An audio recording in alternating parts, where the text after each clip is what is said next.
believe last week we ended right here. Brian, remember, we didn't like his vital signs and he lived in Colorado, so we moved on to the next slide. And identify the drug classifications and actions of fluticasone and ipratropium bromide. So that is what? Flovent and Atrovent. Flovent is fluticasone, and Atrovent is ipratropium bromide. So Flovent is an inhaled steroid. It decreases inflammation like any other steroid that we take. It's going to decrease the inflammation of the airway by reducing the swelling. So therefore we have decreased mucus production and decreased spasm in the airways. Now the theory of doing an inhaled steroid is that it gets right to the lungs, correct? Right to that tissue that's all inflamed. And then Atrovent, it's anticholinergic and it relaxes the smooth muscles, so therefore we get bronchodilation, and it takes effect more slowly than a fast-acting beta-2 agonist. What's a fast-acting beta-2 agonist that we just know? Albuterol, correct. So are these appropriate for this guy? Do you remember, what's his name again? What do we call him? Brian. He came in with his asthma attacks and my inhalers aren't helping me. Why didn't his 2 inhalers help him? He doesn't have a rescue inhaler on board, does he? Yeah, and he didn't run to the drugstore and get a Prevental, Primatene Mist, none of that stuff. So he needs to have a rescue med, a fast-acting beta agonist. He also needs a peak flow meter, and he needs to have a plan. Those were all 3 things that I did not have when I had my episode, correct? So you need to have, asthmatics need to know that they need to get it together, because when you need to breathe, you need to breathe. So you need to have a fast-acting, like Prevental. Anyone know of another one? Prevental the only one? No, Zopanex is another one. Isuprel is an old one. But Prevental, for testing purposes, is always the first go-to fast-acting. Peak flow meter. What is a peak flow meter? I think I'm going to talk about it in a minute, so we'll wait. And then have a plan. So this is a stepwise approach that has been suggested by the National Asthma Education and Prevention Program. And this is sort of a recipe that goes out to providers about what to do. So this isn't anything you have to commit to memory, but you need to think about, okay, so if it's mild asthma, intermittent, I want them to have a short-acting bronchodilator, so a beta-2, and if it's a little bit more persistent, they're going to have low-dose inhaled corticosteroid, and then perhaps maybe we're going to have cromolyn or a leukotriene receptor agonist would be like Singulair, that kind of thing. What else do I say? So short-acting beta-2 agonist, a long-acting. By step 3, we're going to a long-acting beta-2 agonist, and that's like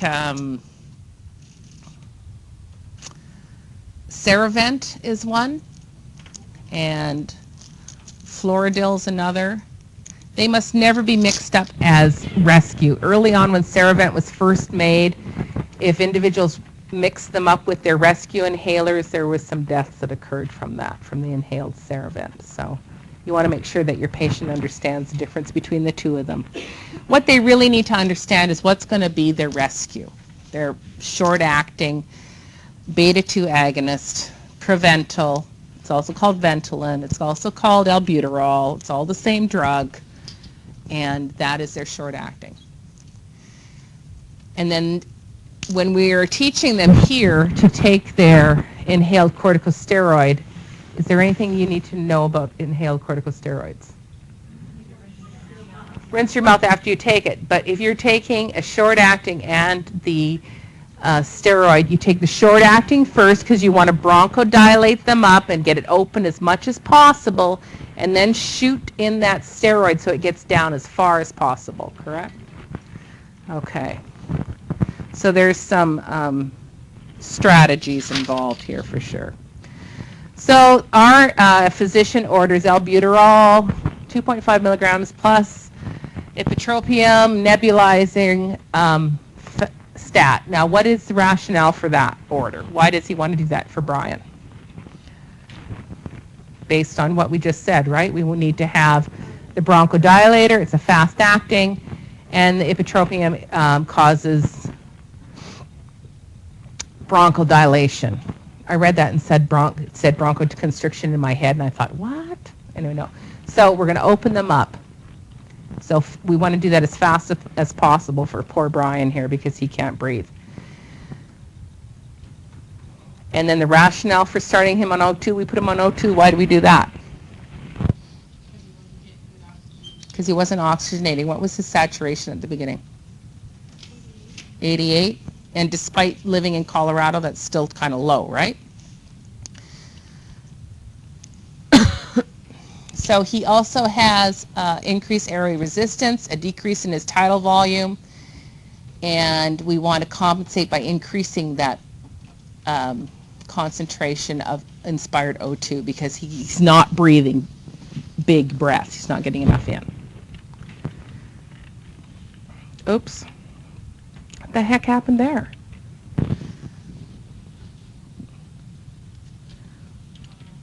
I skipped. Go back to here. Is that where I was? Yes, that's where I was. All right. All right. Now we're on this one. Short-term interventions.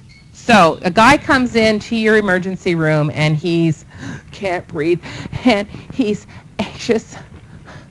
What are you going to do? Sit him up. Sit him down. Sitting down. Tripod him, loosen his clothing. I still can't wear a turtleneck. As a kid, to me it feels like you can't breathe. I don't even know how you can have that scarf around your throat, honestly. So loosen their clothing, allow them to breathe. Make it a quiet, calm environment. The last thing someone who's asthmatic needs is a nurse like, oh my God, his stat is 88! Like, they'll just get wigged out. Cool Mist nebulizer. And don't put a heater on that humidifier and have that hot air stuck in their face. I speak from experience. Do not heat the nebulizer on an asthmatic. Sit them up, give them oxygen, hydrate them, teach them how to cough effectively, and teach them pursed lip breathing. What is pursed lip breathing? It's like blowing out your candles. Birthday candles, right? It's like a purse. Purse on the lips. Because it provides a little bit of pressure backwards and keeps the alveoli open. So it causes a little bit more pressure. And it seems to work. Okay, so after several hours of IV and rehydration and the second albuterol treatment, Brian's wheezing and chest tightness resolve, and he's able to expectorate his secretions. The physician discusses Brian's asthma management with him, and patient says that his inhalers meet his needs on a day-to-day basis, but fail him during an asthma attack. We saw that. And the doc gives him a prescription for an oral steroid burst, which is 40 milligrams of prednisone a day for 5 days, albuterol, metered inhaler, and 2 puffs Q6 using a spacer, and he calls the pharmacy for a follow-up visit with a pulmonologist. Oh, there's a spacer there.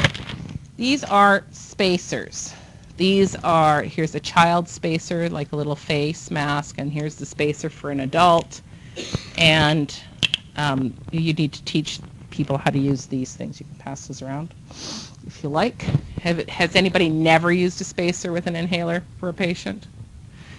Well, let me tell you about that. You know how inhalers come with a little cap on them? Please take the cap off before you put the inhaler in there. Now, you think that's funny. My babysitter used to give my son regularly his inhaler, did a really good job, and I came home and there's the cap and the inhaler all shoved in there on this end. So you take the cap off of the inhaler and then put the inhaler in here and you squirt down. I should have brought one with me. Okay, don't put it in with the cap. It just goes to the cap. Lovely lady, but, you know. So what issues are you going to address to him? He's going to go home and he's going to go on these things. What are we going to do as nurses when we're discharging this patient out of the emergency department? What do we have to teach them about? How to use a spacer. What else? Take the cap off. But look at what else is he going on. He's going home on prednisone. Okay, decreased immune system. He's going on a burst, 5 days. Is that common? It is for asthmatics. They do them a 5-day burst. Now, somebody who's on chronically goes on a heavier dose. He's only on 40 milligrams for 5 days. They used to go 40 milligrams for 7 days, and then they go 30 milligrams for 7 days, and then they go 20 for 7. Like they're on for like a month, and they're doing a big wean off. But they have found that a short burst works fine. What's the problem of not weaning off a steroid? Why do we always say wean steroids? You can get a rebound, correct. So we want to talk to him about his day-to-day control of his regular meds and the pulmonary specialist, a meter dose inhaler, and what is a meter dose inhaler is a regular old inhaler, and this is a peak flow meter. There's 2 different kinds. So when we teach someone to use this used to be mine, I think, a peak flow meter based on age, sex, and age and sex is all it is. I don't think it has anything to do with height or weight. They give you a range of where you should be for your peak flow. And to do a peak flow, you stand up, so you have maximum lung expansion, and you take a big breath in, and then you blow out hard and fast. And this will shoot it up to here. And this one is the same way. I can't remember how these ones work.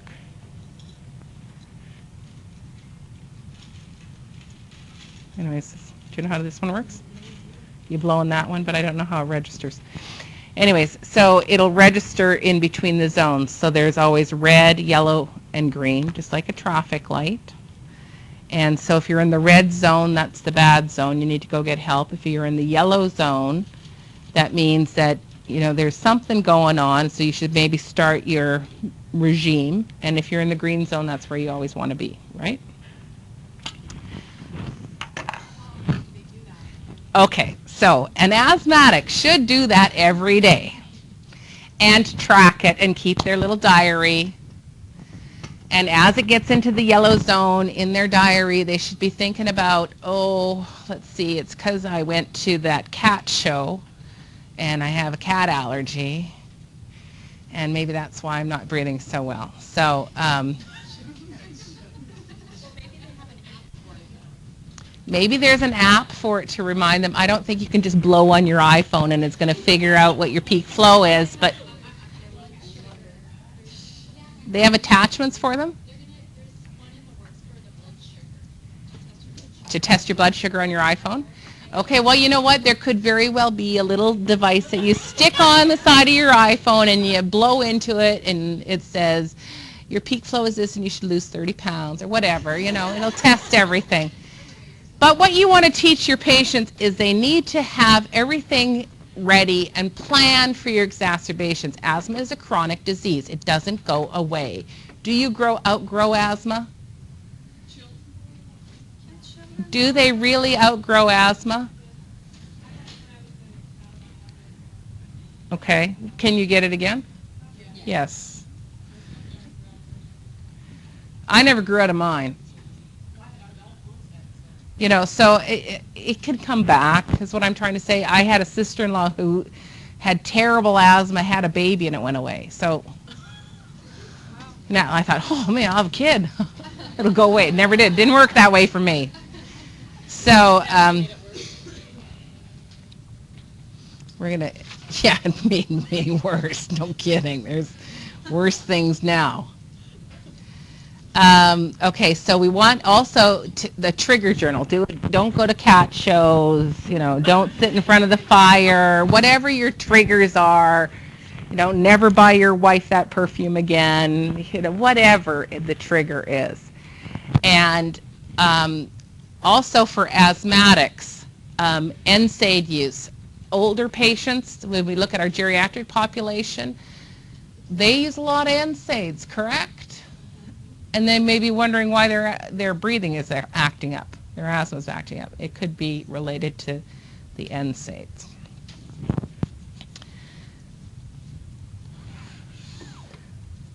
Being a lifelong asthmatic, do I do these things? Well, I have learned, so I kind of have a plan. Primatine mist.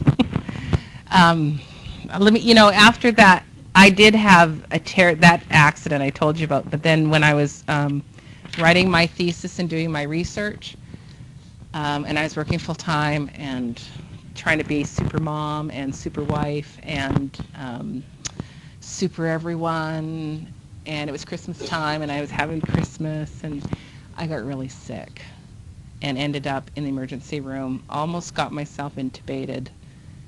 I was just run down and wasn't paying attention to myself and my body, and ended up off work for an entire month because of an asthma exacerbation, and became steroid crazy at home on steroids, and even labeled the laundry, my linen closet. I had labels on everything because I couldn't sleep. I had great ideas. I kind of understand that whole, but you get manicky and crazy, and I can remember sitting outside having a Coke, talking to myself about how much I liked Coke. I really like Coke. I was sitting in my backyard saying this, and I'm thinking, okay, steroid crazy. If you're talking to yourself in your pajamas outside drinking a Coke.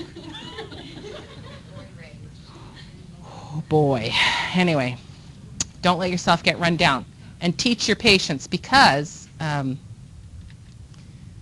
on, move on.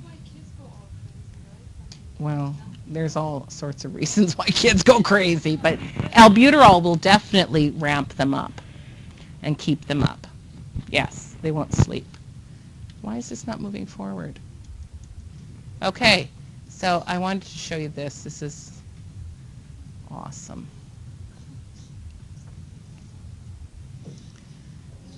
My asthma. They said they'd fix it, but it didn't make any difference at all. Well, sometimes doctors make mistakes, Anna. You need to try twice as hard to fix them. Are you using your inhaler? All the time. Go through one a week. You sure you're using it right? Do I look like an idiot? No. Why don't you show me how your inhaler works?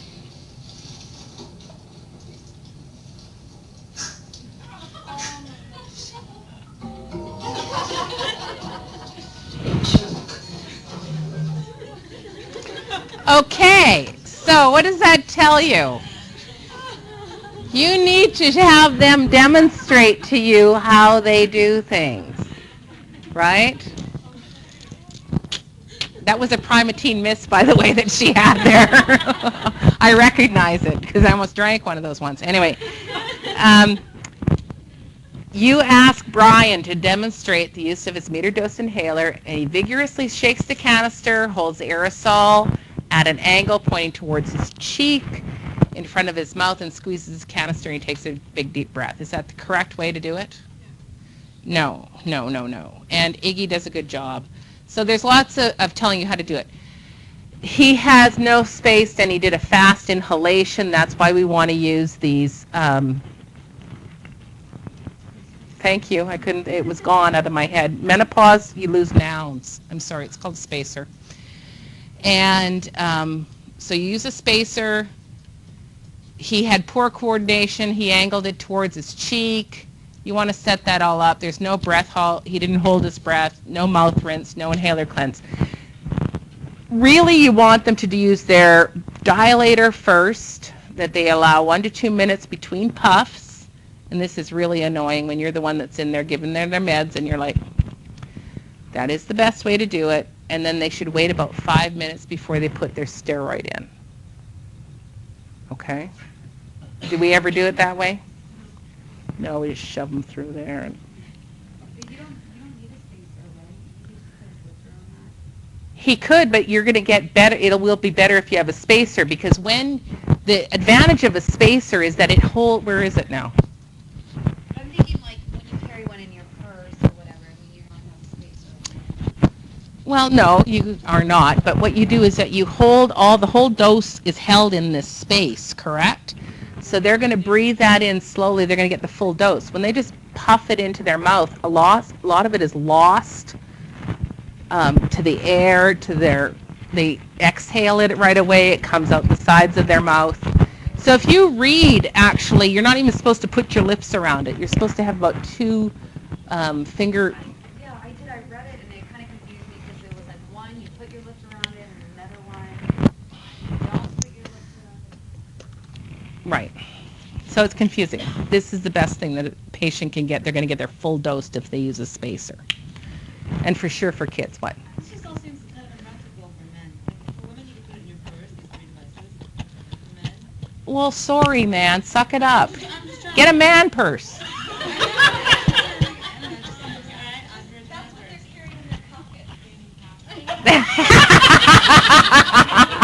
You could sell it that way.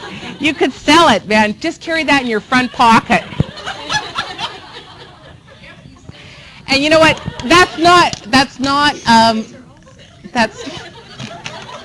It's not uncommon that men won't do this, because I know before my dad died and he developed emphysema, we got him a spacer.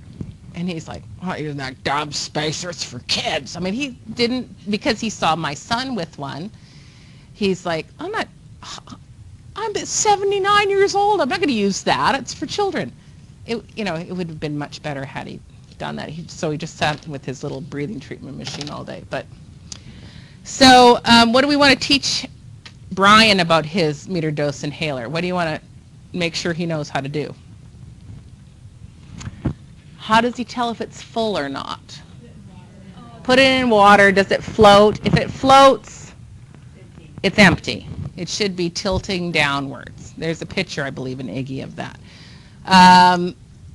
Also, use a spacer or open your mouth when you inhale, and then also clean your equipment, because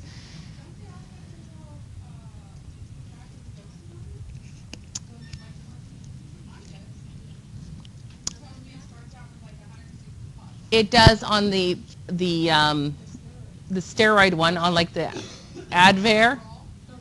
Albuterol does. Zopanex does not. Some of the old generic, or some of the generic ones do not. So check that out. Clean the equipment. Now, back a long time ago when I smoked cigarettes, and I kept my inhaler in my purse with my cigarettes, occasionally I would get I'd inhale like tobacco bit, because it got stuck in this part. So keep clean equipment. And don't smoke.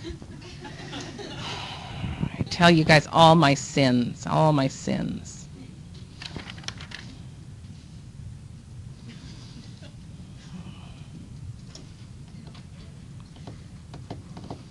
Okay, instruct him to use a spacer. Research shows that spacers let patients get more medication. They don't have to worry about timing their breath with the discharge from the canister. If he is someplace that he doesn't have a spacer, have him open his mouth wide, hold the meter dose inhaler 1 inch from his lips, and sprayed during deep inhalation, and then that acts as like a carburetor type of, that's the theory behind it. Works like a carburetor to do that. Open mouth, not pursed-lipped. Can you breathe in fast? Deeply. Okay, so then Brian's wife finally shows up and she says, do you think he might have another attack? And you say, yes, yes, he probably will. And keep a diary, beware of triggers. The goal is always to be managed and to get yourself to a pulmonologist.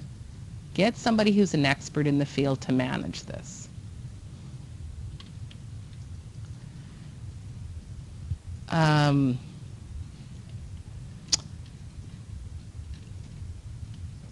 Frequent asthma attacks, if they are halted quickly, they still will they'll have damaged tissue over time. So we want to manage it. So we want to keep away from having frequent attacks. We want to stop damaging the tissues.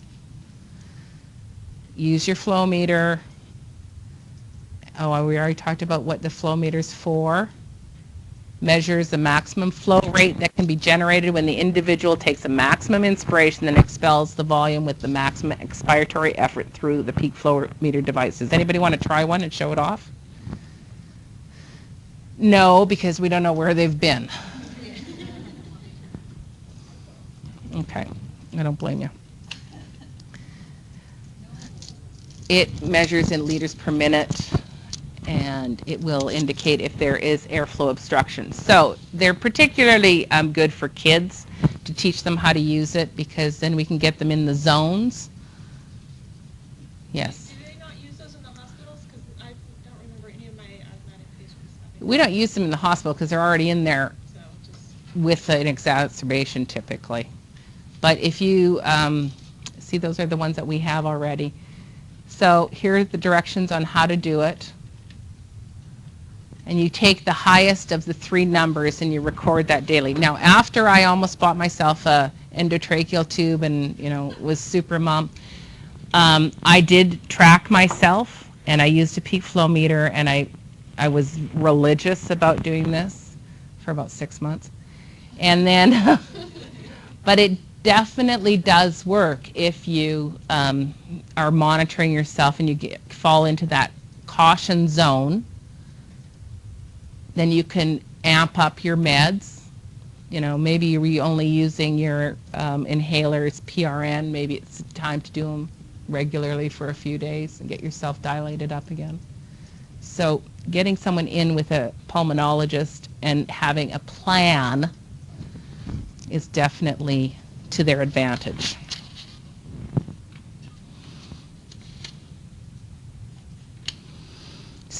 Okay.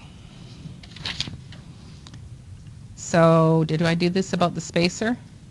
Oh, did I go too fast for you? Yeah. Yeah. Sounds sad. I know, we got 2 more disease processes to get through. Come on, let's move it up. How about if I just put this up for you, okay? All right, so the meter dose inhaler. We want to teach them how to do this appropriately, proper use. How would we explain this? We would demonstrate, have return demonstrate, show them how to do it. Are you too warm or too cold? Freezing. Usually it's not freezing in here. Okay, during a follow-up visit, Brian's asthma is listed as mild persistent asthma. His peak flow on albuterol and triamcinolone has increased to 450 liters per minute, which is 88% of predicted. His cough has subsided. He can once again participate in sports without problems. There's no nighttime awakening, no loss of work, no emergency department visit. He demonstrates appropriate inhaler technique. His peak flow record is available. He brought it in with him. He knows when the meter dose inhaler is empty, the canister floats. As for his triggers, wood smoke in the air causes him to cough. He pre-treats himself with albuterol before he goes outside in the winter because cold air, smoke. This might not be time to move to the woods, go camping. I don't think it's a good idea. Knowing the allergens and respiratory irritants, like this one right now, and airway inflammation through his medication. So we're happy. So if you had a hospitalized patient, that's my next one, isn't it? Post-op patient with asthma. I'd like this. I gave this to you though, didn't I? I really like this one. The signs and symptoms that you're going to be seeing if they have mild, moderate, or severe. They'll be breathless with activity, moderate with breathless with talking, and severe, they will be breathless at rest. Excuse me, I'm severe at the moment.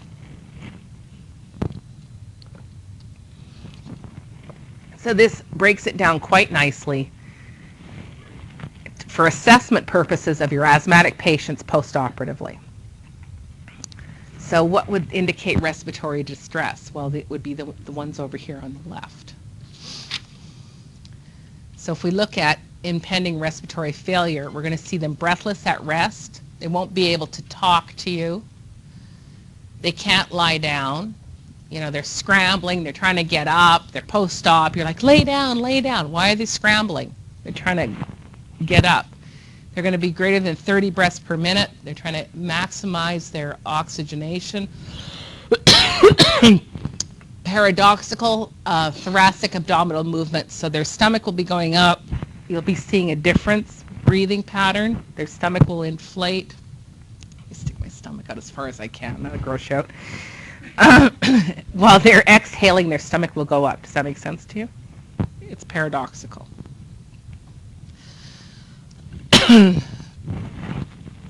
Few or absent breath sounds. They will not be wheezing. The wheezing will have ended. They will have shut down so tightly that you will not hear much of anything. This is like status asthmaticus.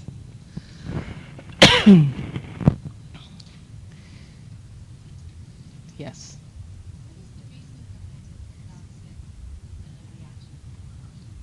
Oh, it's because of the movement of the diaphragm. It's moving up and down. They're working so hard to breathe. They will not have pulseless paradoxis. So what is pulseless paradoxis? Do we know? Does anybody know? Does anyone?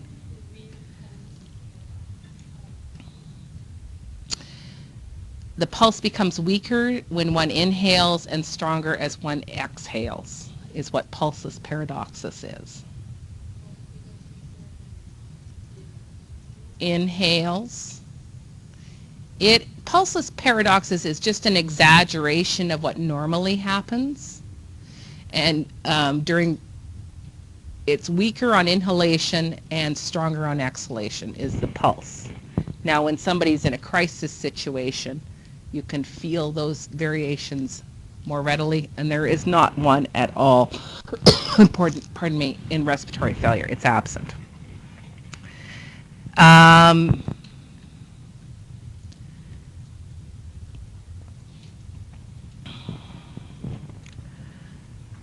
Peak expiratory flow is less than 50% predicted. They'll have a low SAT. A PaO2 will be low, and CO2 will be greater than 42. So their gases will be off. We have impending respiratory failure happening.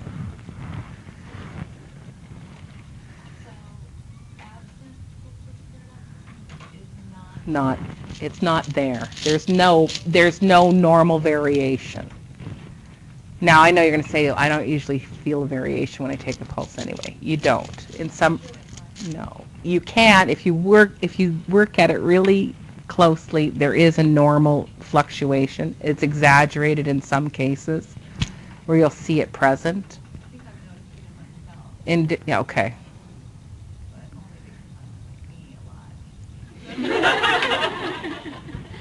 I understand that.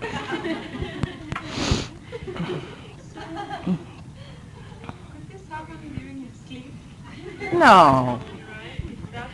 they're in a respiratory situation. There's something that's compromising. Would this happen during sleep? Maybe if they're sleep apneic, they might end up having this. They could go into respiratory failure. So they have some type of event during sleep. Yes. Is that what you're asking me? Yeah. And yes, if they have obstructive sleep apnea, this would be, and they could end up in respiratory failure. Wake up And do that. They might, or they, what if they, drank a 40 of Jack Daniels and then they had sleep apnea? They might not wake up. So. Yes, my brother. Oh my God, I recorded that too. Okay, so that is the end of the story on Brian. I think that's what I called him, isn't it? Yeah. Okay, do we need a bathroom break? Yeah. Okay, let me get to pause this guy. Boom. Okay, so we're on this one now where we have Dennis. The ICU nurse gives you the following report. Dennis is a 56-year-old man with a history of chronic bronchitis. He quit smoking 12 years ago and exercises regularly. Elke, I'm talking. And he went to see his physician with complaints of increasing exertional dyspnea. A large mass was found in his right lung. 3 days ago, he underwent a right midlobe and right lower lobe lobectomy. The pathology report showed adenocarcinoma. He has no neurological deficits, and his vital signs are 120/70, pulse 110, and about 30 respirations, right? He has been running a fever of 100.2. His heart tones are clear. All peripheral pulses are palpable. He has an IV of D5 half at 50 mLs per hour in his right forearm. He has a right mid-axillary chest tube to a pleurovac, and there's no air leak. It's draining small amounts of serosanguinous fluid. He has complained of pain at the site, but the site looks good. The dressing is dry and intact. He's on 5 liters nasal cannula, and he refuses pain medication. He's a real nervous guy and hasn't slept since surgery. He'll be there in about 20 minutes. That's the report you got. Hung up the phone. ICU nurse, right? So what additional information do you need? This is the report you're getting on a new patient. He had two lobes of his lung removed. What's that? Yeah, nobody, she never told us breath sounds. I'm going to say she. Maybe it was a he. We didn't get breath sounds. What else didn't we get? We didn't get pulse oximeter readings. What else? We took 2 lobes out of his lung. How is he tolerating that? How is he oxygenating? How is he doing having lost 2/5 of his lung capacity, right?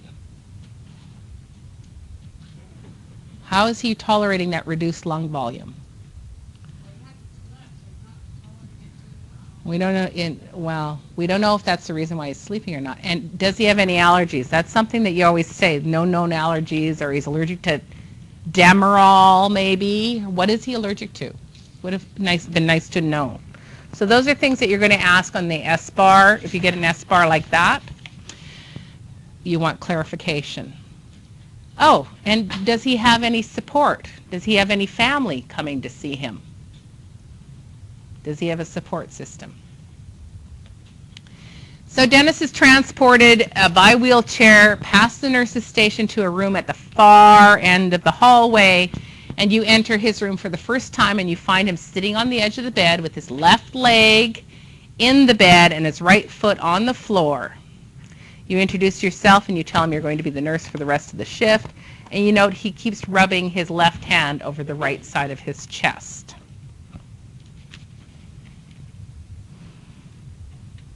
Okay, so what issues or problems can you already identify? If you find him and he's sitting with his left leg in bed, so he's like just sitting like this, right? Sort of hanging half on the bed, half off. What do you think? He's anxious. Okay, what else? Stressed. Doesn't know if he wants to get out of bed or Do we see a safety risk here at all? Is there any kind of safety concern at all with the guy that just came from the ICU that's dangling out the side of the bed?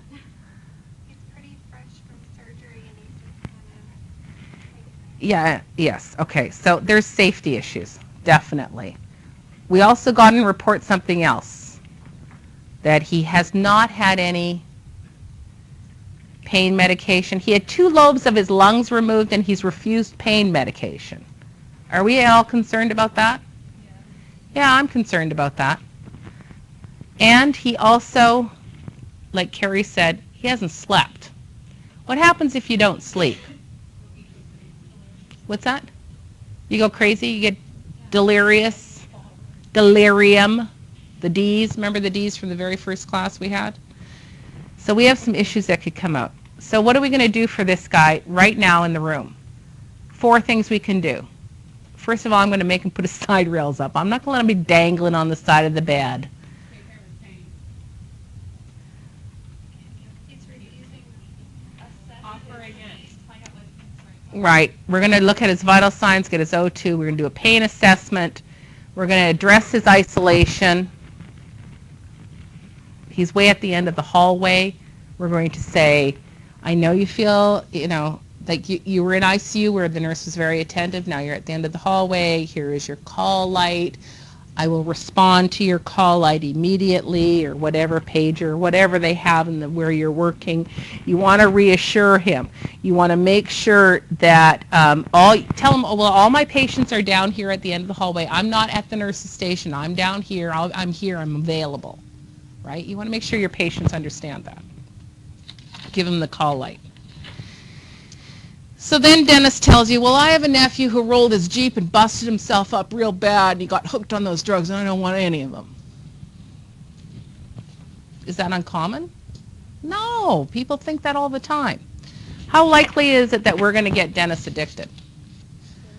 Very unlikely, very unlikely. So we're going to say, if we can manage his pain, he'll have a quicker recovery, he'll have fewer complications. The only purpose pain serves is to tell you, your body telling you something's wrong. That's the only purpose pain serves. That's it. So the body wants you to get well. So if we can keep your complications down, you can increase your activity, you're going to do much better. And then there's also some non-pharmacological methods. What else can we do for this guy who has pain that's non-pharmacological?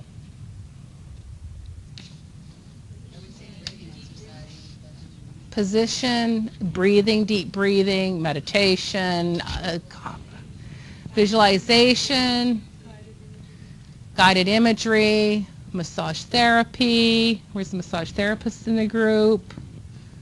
Acupuncture. Probably not going to do that in bed, in the hospital, in bed. Yeah, you do have to be pretty much certified. You just come in with your, 20 gauge needles, jam them in. No, you kind of have to have a little understanding of where they should go.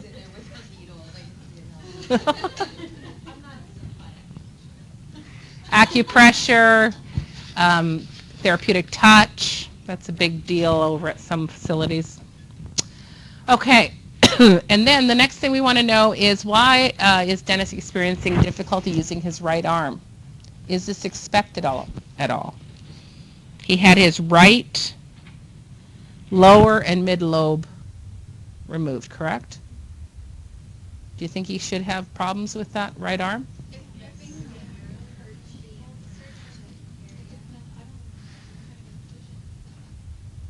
It starts usually here and wraps all the way around here. And when they put them in, they have like a transient nerve damage, because when they're doing that surgery, they put the arm up and over like this. So they cut right through here. Yes, so they have transient nerve compression, and usually their arm is affected on the right side. But Do they always remember that they may have problems with their right arm after surgery, after chest surgery? I had my lung out. Why is my arm bothering me? These are something you're going to have to tell the patients about, that they could have transient nerve problems on their affected side. It's transient. It'll go away.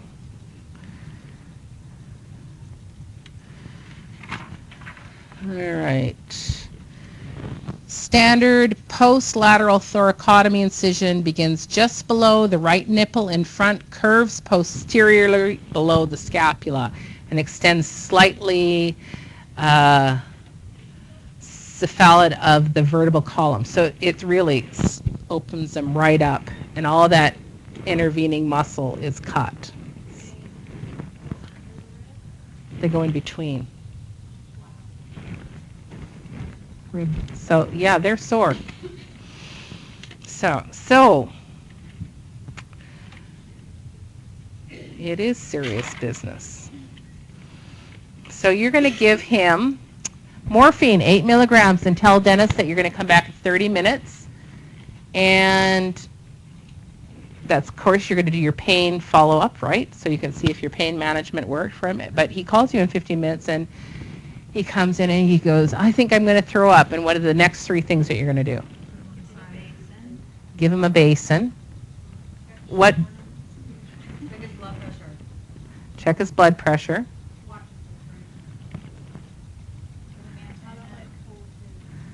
How about we turn him on his side? We give him a basin, not an emesis basin, but a big tub. Like that's, what the heck is that thing? Who invented that? It's for brushing your teeth. Who came up with that? It's sick humor. I remember I was in the hospital and I was like, oh my God, I'm going to vomit. And they they hand that to me and I'm like, are you kidding me? That's the first thing I thought before I passed. Yeah. You kidding? Have you seen The Exorcist? I mean, okay, cool cloth. For some reason, a cool cloth always feels very good on your forehead, across your neck. It, it just brings down that.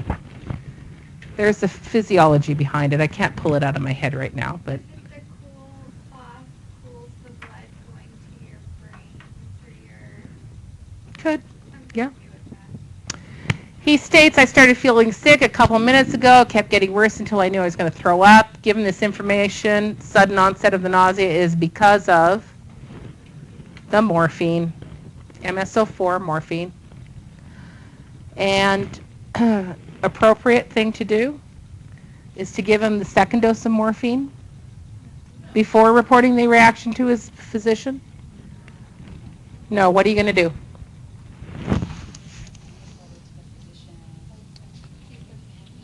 Yeah, call the doctor and say that morphine that you ordered made him sick. We need an antiemetic. So you're going to S-bar to the doctor, right? It should all be like standing orders, right? Well, you'd think. Sometimes it's not. Okay, so we say no, we're not going to give him more morphine, and we're going to call the doc and get another order. See, there you are on the phone. And then Dennis's pain and nausea is under control an hour later. Pardon me. You remove the chest tube dressing, and you note the area around the site looks slightly inflamed. The tissue immediately around the tube looks white and moist, and there's a scant amount of brown drainage. What do you do? Do not vomit in front of your patients. What do you want to do about that? Is that normal? Is it supposed to look like that?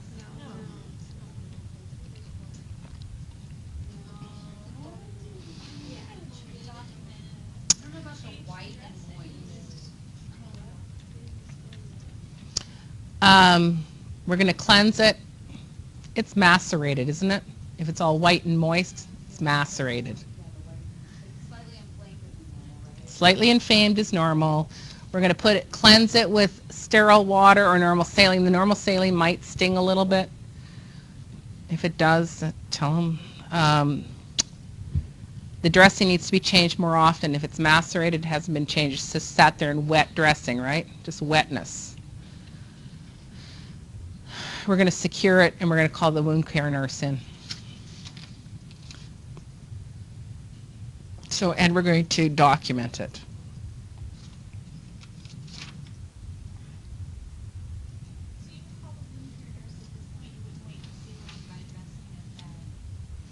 You document it and put in let them know why you want to catch it as soon as possible. Like wounds are a big stinking deal, right? So that's obviously not Dennis because I think they're holding a breast out of the way there, but White and moist leads you to the next phase. it'll break down and just start to not flake, it'll just start to raw erosion. Yeah. Okay, so next day, the nurse giving you a report, you come back and the nurse says Dennis has been driving her crazy all day long. She tells you that he is fine, he's just paranoid and demanding. And you enter Dennis's room and see how he's doing. You tell him you're going to be the nurse again, and you note that his head bobs up and his mouth opens like a fish taking in water every time he inhales, and he says, I just can't breathe. Is he paranoid? Is he just fine? No. He looks like that. So what do you think you're going to do? What are the possible problems? Why is he acting like that?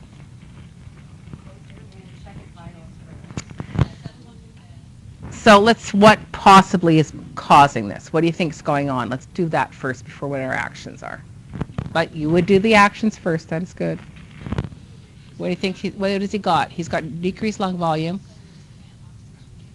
He might not be able to be oxygenated. He could have pneumonia. He could have a mucus plug in there. He could have bronchoconstriction. He could have pulmonary embolus, a pneumothorax, pulmonary edema, and he could have adult respiratory distress syndrome coming on. He could have severe pain and he's just splinting himself right now. However, I don't think he does. So what are you going to do next?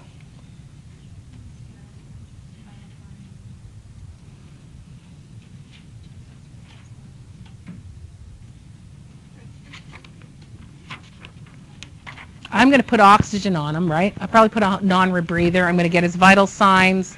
I'm going to listen to what his breath sounds like. I'm going to look at his respiratory pattern. We already know he has air hunger. And we're going to watch if he's using any accessory muscles to breathe.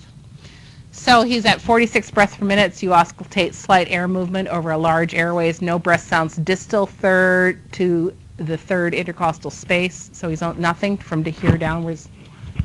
Here down, he has no breath sounds. Okay, distal to the third intercostal space. Oh, they're deeply in there, right there. His gown is in his lap. He's diaphoretic. You notice intercostal retractions with inspiration, and all muscles of the upper torso are engaged in respirations. He is working incredibly hard to breathe. What do you do next? I'm calling a code. I think we want to call a code.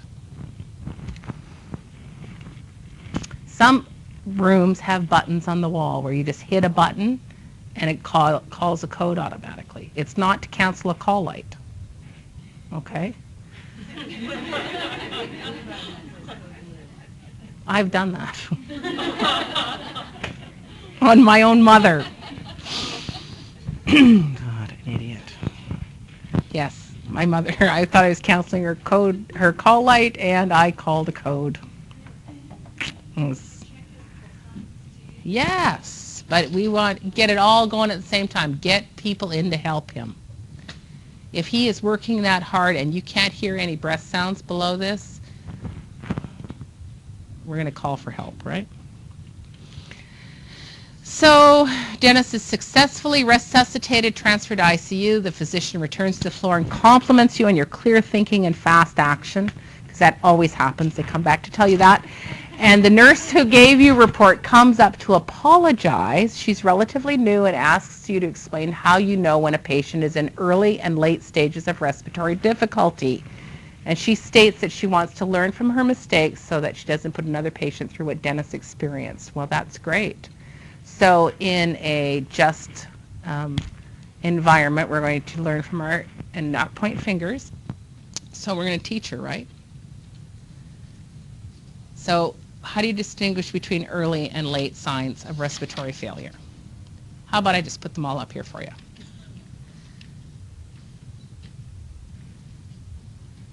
They're going to begin to increase respiratory rate. We're going to see a decrease in tidal volume. These are the crows we're going to see first, right? Things are just starting to happen. We're starting to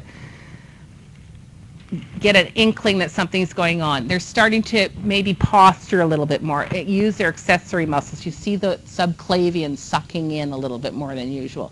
They're a little out of breath when they're talking to you. They can't have a long conversation any longer. They may have pulseless paradoxis early on, and then it disappears. They may be starting to get agitated. He was agitated and paranoid. That's what you got in report, right? There's an issue there. They'll lose their sense of humor. Things aren't funny any longer. If you have a patient that, people, they cajole, they laugh, they have fun. He's not having that anymore. They're losing it. All their energy is focused in on breathing early on. Later, their respiratory rate gets higher. We've lost breath sounds low. So all of these, like the agitation and loss of humor, this is all unconscious, and it's just happening because of lack of O2. Lack of O2, and they're working so hard to breathe, nothing else is around them. They're just focused in on breathing. They're using all their respiratory muscles. They become mute, like they're not going to be able to talk to you. They cannot lie down, and then their gases will be off. They may actually be kind of obtunded eventually if they don't have enough, especially with the old COPDers, if they don't have enough CO2 for their respiratory drive, they're going to become obtunded. Cool, clammy, and then they'll have that paradoxal thoracic abdominal movement happening. Cool, clammy skin. I'm going to put this all up for you guys, okay, so don't get crazy about it. We gotta like go through it, we gotta pause it, and we gotta like switch screens. Oh, I'm so sorry. Life is so difficult. Sound like my kids. All right. So does he live? Is it happily ever after? You want this guy to live? Okay, well then we're done. No, no, we're not done. Yes, he has a history of chronic bronchitis and has undergone 2 of his 5 lobes have been removed. His tidal volume has drastically been reduced, and it takes about 6 months to regain his remaining lung to hyperinflate to the maximum point and to compensate for that decreased alveolar surface area. And any compromise to his respiratory system will have an exaggerated effect on him. So this patient needs to what? Any respiratory problems are going to aggravate him. So he needs a flu shot every year. He needs to have a pneumovax. He needs to stay away from snotty, runny-nosed kids. He's going to be more compromised. So he recovers, and in 5 years he has no reoccurrence of his adenocarcinoma. Yay, Dennis. He survived lung cancer. Is that typical? No. Lung cancer is late. Lung cancer, usually we don't... Didn't I talk about that? I just recently talked about that. I think I did a little mini thing on lung cancer.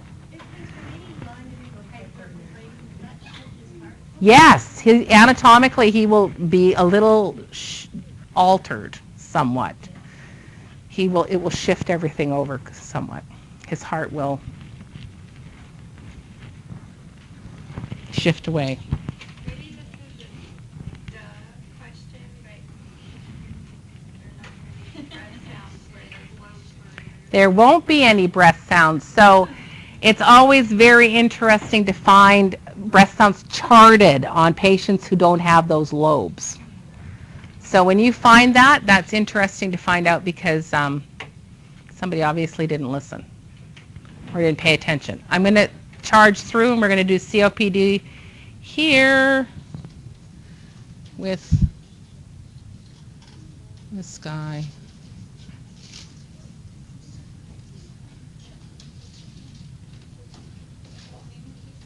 Yeah, emphysema case study now. Why did that do that?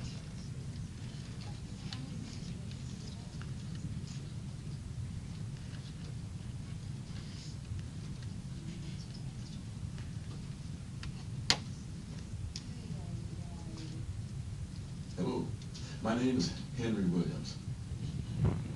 Life sure has changed over the last 2, 3 years. Retirement just isn't what we thought it would be. We, that would be Eartha and me. I spent my life working for the transit department as an engineer for the rail system. I'm pretty proud of this accomplishment. I was on the forefront of desegregation in college and the workplace. Eartha and I have always been active and independent. So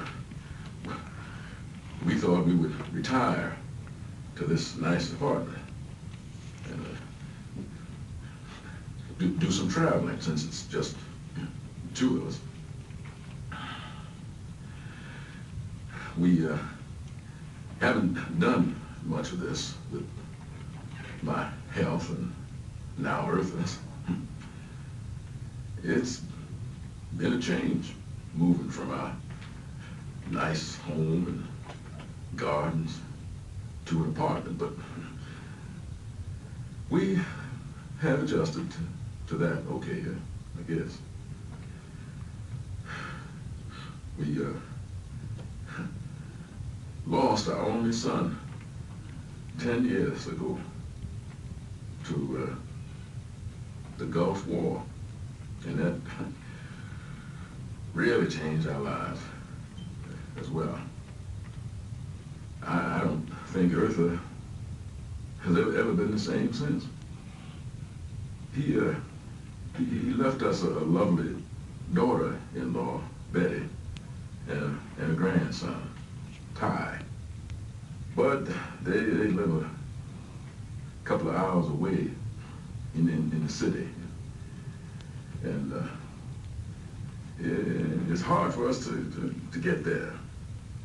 And now Eartha is getting forgetful. And it's hard to leave her. We go to the Baptist church regularly, but I can't let Eartha go alone to the ladies' stuff anymore. She used to go every Tuesday for a couple of hours, but I guess you're here to learn more about me and what is going on with my health. Well,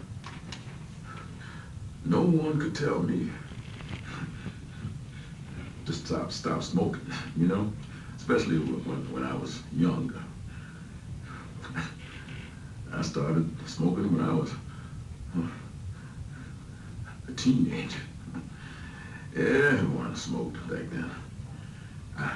I've had frequent bouts of colds and bronchitis, asthma, and so forth. But now they tell me it's COPD, whatever that means. But it sounds scary.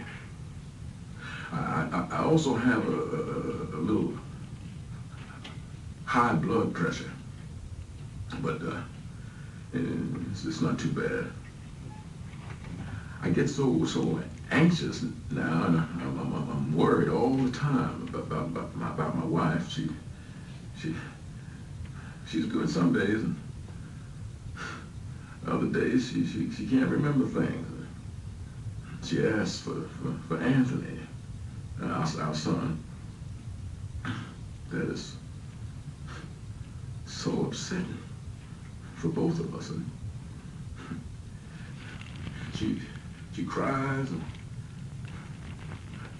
and when I tell her he's gone, he was so proud to be in the armed forces. But he had to go and serve overseas. Never came home to us.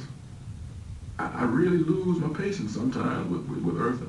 She forgets the stove is on, can't find her keys,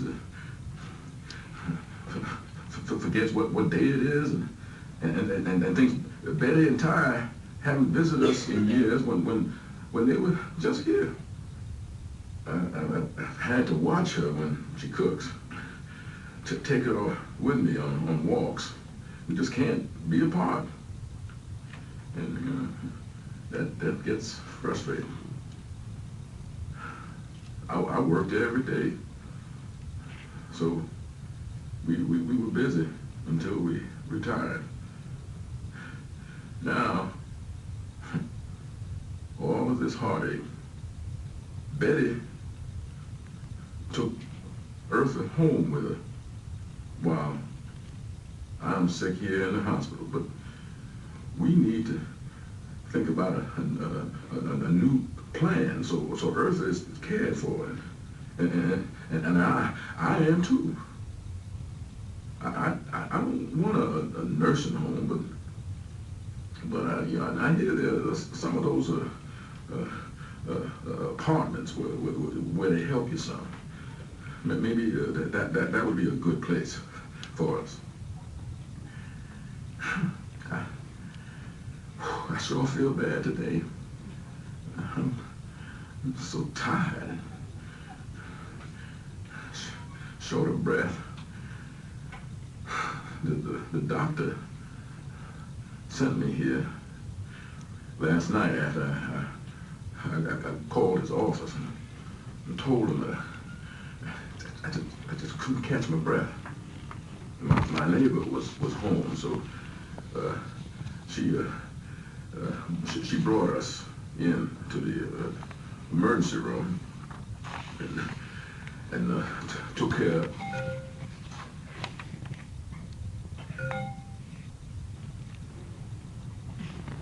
Okay, well, he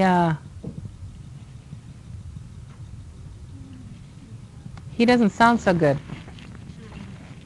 We were almost at the end anyway. He was too tired to continue, so he needed to rest. Well, let's see how it's going to end. So what are his strengths?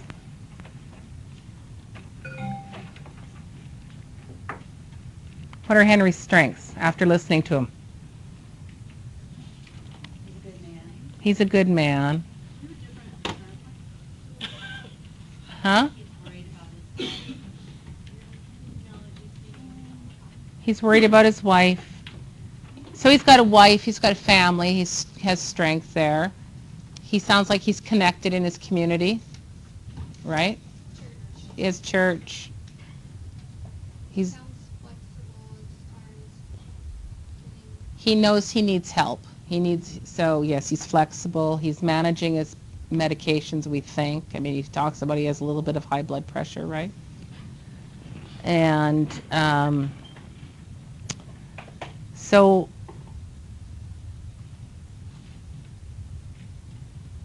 what are our concerns? We know that his wife, the way he speaks about his wife, is she's probably got Alzheimer's disease or some type of dementia, correct? He's her caretaker. They've lost their son, which they have to relive over and over because she forgets. He's anxious. He possibly could be depressed. He verbalized to us he gets frustrated with Eartha. He has caregiver role strain. So those are our concerns. Psychosocial concerns. There's some physiological concerns we have, correct? So what's the cause? Anxiety, loss of sleep, he's frustrated, she's dependent, possible financial problems, and there's probably medication problems as well. So we got all this psychosocial history on him, and we have a good idea of what's going on, but we need some other information. So what else do we need? When we're taking a history on him, we don't really know what his, Is it the same case study we have? Or is yeah. I don't think it is. Okay. Maybe you have some leading slides are missing, so I'm leading into it. Does it start with Henry as an 80-year-old man? Yeah. Okay, well, these are the other two slides. I'll get to that in a second. So we want to know more about his cardiovascular disease, his hypertension, and his COPD.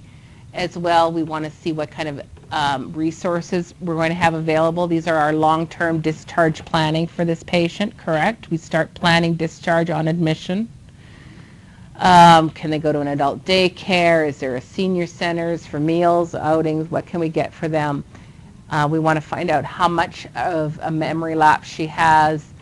And while he's in the hospital, we want to make sure that we have connections set up for him, social services, pharmacy, respiratory therapy. And so we know right now, he is having a acute exacerbation of his COPD when he's stressed. And he needs meds and oxygen, maybe new meds. He's lonely. He has some decisions that need to be made. He's going to need some help with that. So let's go into your slides that I have. Sorry. Didn't realize I didn't put those other ones up. He's an 80-year-old man that's admitted to the medical floor for exacerbation of COPD, and he has a past history of hypertension, which he's been controlled with Vasotec for the past 6 years.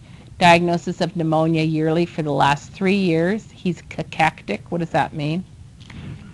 Skinny, wasting. Experiencing difficulty breathing at rest, and he reports a cough productive of thick green-yellow sputum. He seems irritable and anxious when he tells you that he has been a 2-pack a day smoker for 38 years. He complains of sleeping poorly and lately feels tired most of the time. Vital signs are as up here. Chronic emphysema with acute exacerbation, history of COPD, cardiovascular disease, asthma, hearing loss, and he wears hearing aids. Okay, so that's what we know about him, and so we want to find out what the nurse has to tell us. That a mission nurse came and did an admission for us, and she tells us this.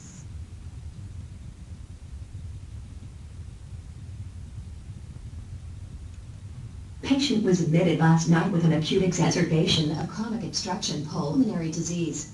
He was not able to catch his breath and his doctor sent him to emerge. His neighbor brought him in.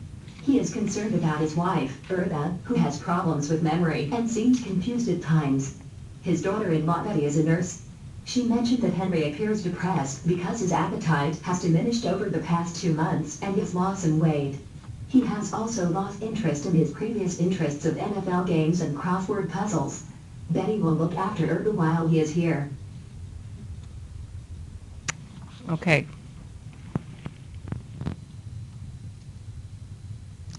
So his orders come in: diet is tolerated, out of bed with assistance, O2 maintained, SAT of greater than 90%, D5W at 50, INO, ABGs in the morning, CBC with diff, metabolic panel, theophylline level on admission, chest x-ray every 24 hours, prednisone 60 a day, doxycycline, azithromycin, theophylline, heparin, albuterol, ipratropium by Neb, and enalapril.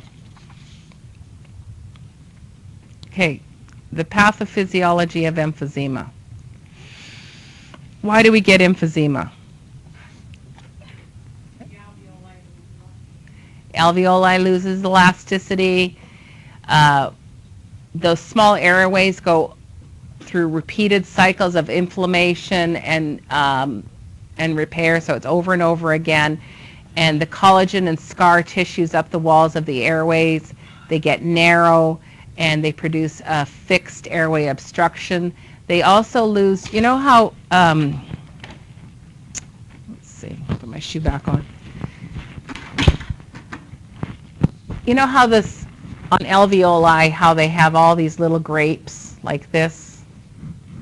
Okay, so they scar up and they blow out on COPDers, and they blow out all this surface area where there's all this exchange of gas happens. So they lose all that, and so they end up with what they call is a bleb. It's truly called a bleb. That is the name of it. So that all blew open, so they lost all this surface area of where oxygen can exchange. So now they have only these big blebs down there. Blebs, this is also constricted from that scar tissuing, and we can have trapped air down here. These can also blow out, so they are also at risk for what? A pneumothorax. It can blow out. They can't get rid of, well, they have this big trapped air, and then it can actually cause a lung to go down. It can, or they could have a, yes, breakdown. They get a barrel chest because they are trying to get bigger lung expansion. And I told you in the 10-minute thing to ask me about barrel chest, didn't I? Did anybody listen to that? Okay. Aaron, stand up with me. AP and lateral. Come over here and stand next to me just so that we can see a before and after. Okay, so come back up here so these guys can see it too. Your posterior anterior, this, put your arm up. Okay, this dimension should be a half of your transverse. Okay, so now if I move into front, it's half of hers. Okay, now do that to me. Right here? Yep. Okay. Okay. I have a barrel chest. Oh, yeah. Do you see that? It's like the whole thing. Why do I have a barrel chest? I've been a lifelong asthmatic. My body has adapted. That's what happens. Thank you.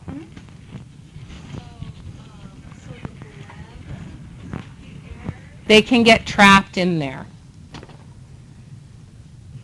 Why the their air? Is the air trapped? It's a bleb is after the alveoli have all broken down. They merge into become one big grape instead of a whole bunch of little tiny grapes. Okay? The elastic fibers in the alveolar walls are what tether the small airways to the and hold the airways open, and that destruction of the membrane results in premature closing, and then they trap their air that way. It could rupture. Yeah, it's trapped because it's all scarred down, and then it's trapped down at the end. I will put it back up for you. His vital signs, are his vital signs in SaO2 okay? No, they're not. He has hypertension, right? We know he needs to be treated, and his current, it's not really 3 o'clock, is it? Why is that thing ringing 3? Okay. Where's his vital signs? He has hypertension. He also is tachycardic. He's tachypnic, and he has a fever, and he has hypoxemia. So he's in a rough shape, correct? So how can we improve his oxygenation? That was the next question, wasn't it? How can we help him breathe better? Sit him up. What else? Pursed breathing or diaphragmatic breathing as well, which is different than diaphragmatic excursion, correct? What is diaphragmatic excursion? The rise and fall of the diaphragm, which normally is 1 to 2 inches. Diaphragmatic breathing is something different. Diaphragmatic breathing is described in IGGI, and we want to teach our patients how to do that. We can best do it when they are lying down, you want to teach them to put their hands or a magazine or something on their belly so they can see it rise and fall. And what that does is it helps increase the oxygen, or the, not oxygen, increases, thank you, lung expansion, helps lung expansion. You can do it sitting up as well, but if you're teaching, I'm not talking about right now when he's in an acute crisis to teach him to lie down and do that, but later on you're going to want to teach them how to do it. But you can do it when you're sitting up. You cannot do it when you're lying on your belly though. And then also we want to teach them pursed lip breathing. Relaxation is also another one. It's hard to say, oh, just relax when you can't breathe. We're going to give them some oxygen, but we're not going to decrease his drive. Less than, well, it's usually, I think then if you have a Venturi mask, you can deliver it more precisely. And that is the most precise way to deliver oxygen. But in a COPD, you want to, 2 liters is about mask until, maximum amount until you adjust to them. However, if they are going into a respiratory arrest, you don't withhold oxygen just because they have COPD. You're going to, as long as you don't decrease their drive. You're in an acute situation. Okay, but so somebody who's just coming in and you're dealing with them in the hospital and they're stable, do not increase their oxygen and decrease their drive because they'll become obtunded and they'll just go to sleep and you'll shut them down. However, now, with that, in Evolve, in the quiz that we took, I had a question on mine. The choices were, the COPDers came into the ER, short of breath. Mm-hmm. The choices were 1 to 2 nasal cannula or 2 to 4 nasal cannula. I picked 1 to 2. And it said it was 2 to 4 And it was 2 to 4. because you're in an emergency department. So, and I know we used to do it all the time, but I figured I'm in Medford, I'm taking a test. So the main purpose of the following classes of drugs, the ones that we were ordered for him, was antibiotics. Why he got that? Because he probably has some infection in there we need to get rid of. Microorganism. Bronchodilator, we want to increase his respiratory, we want to dilate him up. The anticholinergic, maybe reduce his secretions with that. And then corticosteroids decrease the inflammation and inhibit bronchoconstriction. Most common side effects of bronchodilators? What is it? Tachycardia and tremors, anxiety. They'll get pumped up with that. Kids especially get nutty. Okay, next we talk about food here.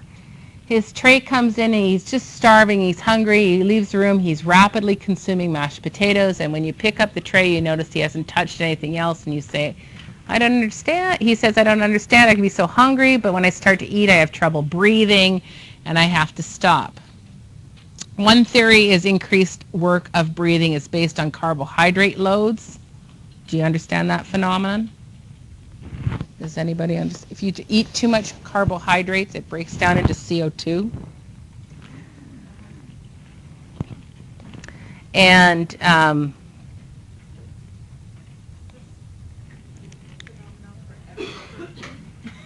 for every person, Like, I feel like if I eat a lot. if you eat a lot, you can't breathe. Yeah, I'm gonna walk around and like, Well, and also there's also the pressure on the abdomen or on the diaphragm, right? Because you got that belly so filled up, it's pushing up on your diaphragm. Remember what it's like when you're pregnant? I'm with you, sister. I understand. So the other thing, he ate too fast and he just got tired because he's all worn out. But there is this correlation between high carbohydrates and CO2. So that would be something to think about with our respiratory patients, that maybe they shouldn't have that high of a carbohydrate diet. So how are we going to improve his caloric intake? We would want to decrease his carbohydrates to 40 to 55%. Most people eat way more carbohydrates than that, me being one of them. 30 to 40% fat and 15 to 20% protein. Small, frequent meals for this guy. They need little meals a lot. Eat slow, rest before and after meals. Have family bring in favorite foods. However, with this guy, well, Eartha, I don't know if she can cook anymore to bring him in any favorite food. And then also we want to include the spouse in teaching. However, Eartha, I don't think is doing, isn't he worried about fires or something? Cooking? Leaves the stove on. We would want to get a dietary referral. So expected outcomes of his treatment: less dyspnea, at rest on exertion. We want him to increase his depth and rate of respirations.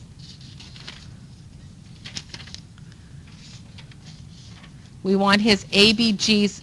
Now, when I say back to normal, I mean the patient's normal, his normal. He's not going to ever have ABGs in normal ranges. His are going to be compensated for sure. Respiratory acidosis probably. So we want it to be, we want to increase his appetite. We know he's a cachectic little old guy that can't eat very well. And we noticed a box of dark chocolate on Henry's overbed table, and he tells you he wakes up at night to eat 4 or 5 pieces of chocolate. Several COPD patients have done this, and what is the basis of this craving? You've noticed this because you're on a respiratory floor. Cigarettes have sugar, and so they get a little bit sugar. What? I was talking, cigarettes have sugar, a little drop of sugar. I was Cigarettes have sugar? That's what you crave when after you eat, or you crave a little social thing. You can't eat cigarettes. That's just nicotine, honey. Anybody know why? What about the chocolate? Does anybody know? Chocolate has caffeine, and it's a natural bronchodilator. It has a, it's theobromine actually, which is a relative of caffeine, and it helps relax smooth muscles, including the bronchioles. Dark black, it's dark chocolate.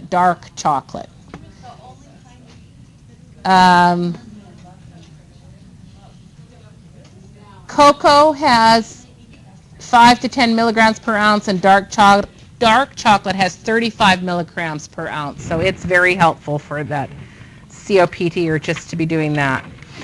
So, yes.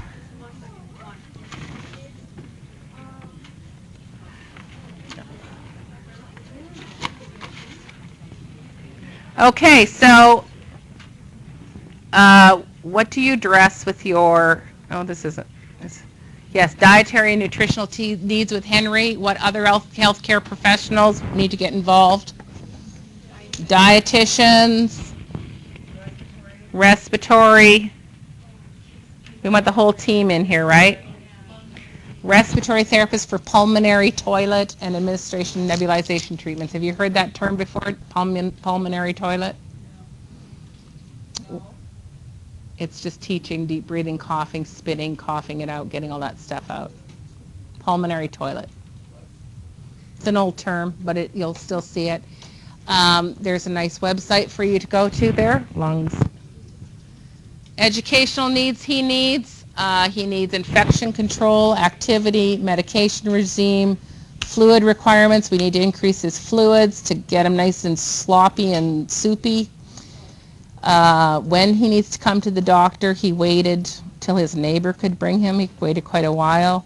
He will probably need to go home with O2, and he needs pulmonary hygiene, pulmonary toilet, whatever you'd like to call it.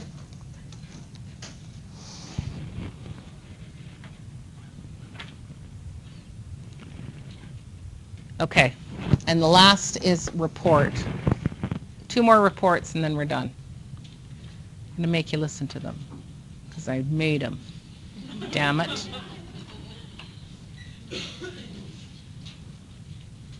Are there any Vokies that I haven't put up, by the way? Any out there?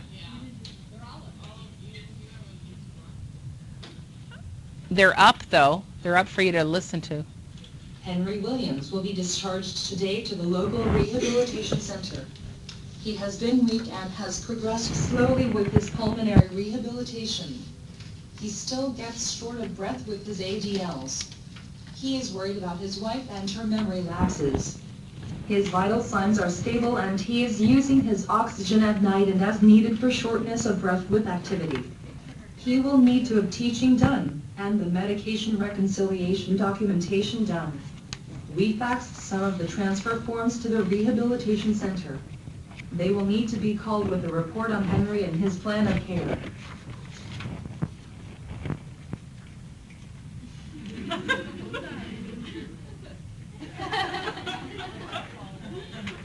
Up.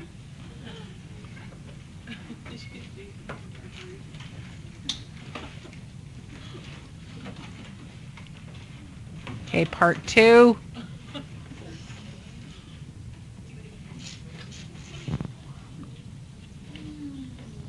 Henry plans to go to there for a week or so of therapy and then go into assisted living with his wife. He has been quiet today. He took a nap this morning after therapy and seems concerned about going to the rehabilitation center, but hasn't said too much yet. Betty and Eartha will come later to drive Henry to the rehab center. They should be included in the discharge discussions. Be sure that the doctor has written his orders for the discharge and the medications. We must have them this morning so we can fax them over to the rehab center. Be sure to get an order for the oxygen and for rehab. Okay, so finally, how are you going to get him ready to go? What? Yeah, what do you need to do to get him ready? What? Medication reconciliation, what else? O2 order. Orders need to be written, correct? You can't just discharge him. He's going over to rehab. You need to make sure that there are orders written for him that will accompany him. What else needs to be on there?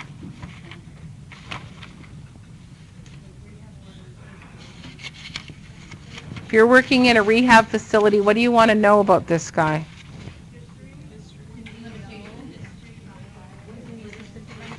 Assistive devices, history, ADLs, code status, right?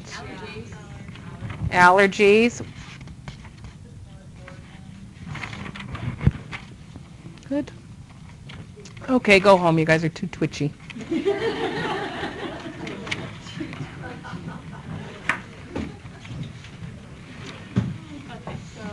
Wait a minute. I'm being recorded still. You want to wait a second?